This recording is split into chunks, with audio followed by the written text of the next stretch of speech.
Assalamualaikum warahmatullahi wabarakatuh. Apa kabar anak-anak? Waalaikumsalam. Baik, Pak. Sebelum mulai pelajaran, marilah kita berdoa terlebih dahulu. Ayo, siapa yang akan memimpin doa? Saya, Pak. Ya, silahkan Kesit memimpin doa. Sebelum kita mulai pelajaran, mari kita berdoa. Berdoa dimulai. Berdoa selesai. Pak Jamal senang sekali berjumpa dengan anak-anak dalam pelajaran bahasa Indonesia. Pada pertemuan kali ini, kita akan belajar unsur intrinsik cerita fantasi. Apakah kalian tahu apa itu unsur intrinsik?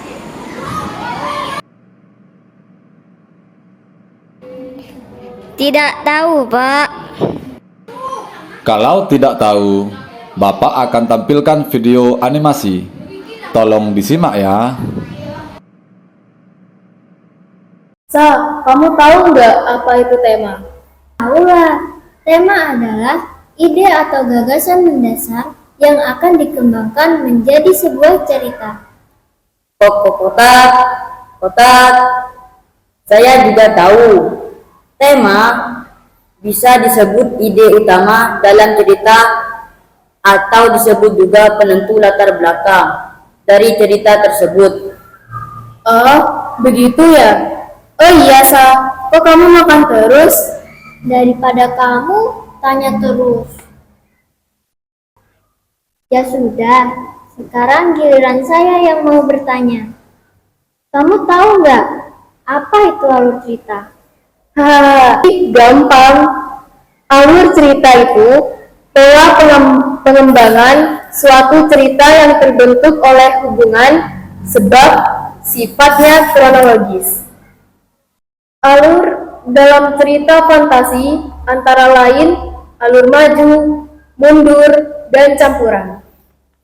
Saya jadi penasaran, apa itu alur maju, mundur, dan campuran?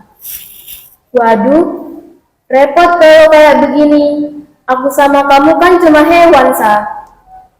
Biar kita sama-sama tahu, ayo ikut aku ke rumah.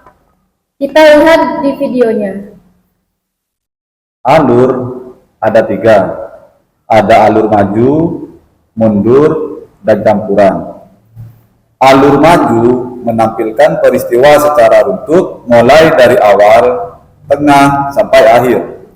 Dimulai pengenalan, konflik, klimaks, dan diakhiri penyelesaian.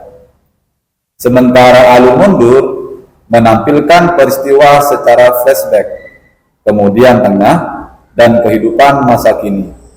Dimulai dari flashback, muncul konflik, klimaks atau anti klimaks, dan kemudian masa kini.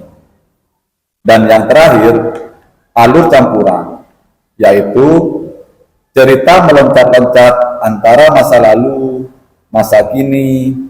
Alur ini merupakan kombinasi antara alur maju dan alur mundur. Sekarang paham kan?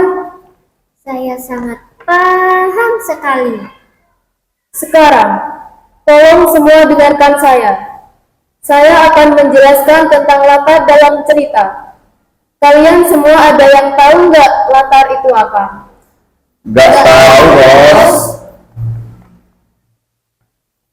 Ya, kami semua gak tahu, Bos. Dengerin semua. Latar adalah upaya penulis menceritakan sebuah peristiwa atau cerita dengan menggambarkan sebuah suasana, waktu, dan sebuah ruang. Nah, latar itu ada 3. Ada latar tempat, latar waktu, dan latar suasana. Latar tempat adalah lokasi terjadinya cerita.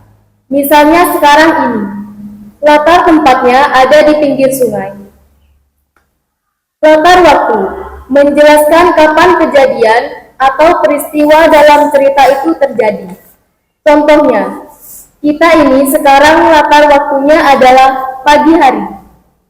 Dan yang terakhir, latar suasana, yaitu menjelaskan gambaran suasana dalam cerita. Misalnya sekarang kita ini, suasananya santai tapi serius. Oh, begitu ya, Bos. Iya, begitu. Beri tepuk tangan dong. Kami nggak punya.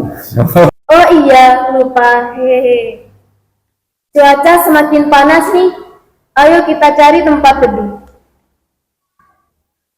Sekarang saya akan menjelaskan tentang sudut pandang. Sudut pandang itu ada 3. Sudut pandang orang pertama, sudut pandang orang ketiga, dan sudut pandang campuran. Sudut pandang orang pertama adalah pengarang beradab masuk dalam cerita.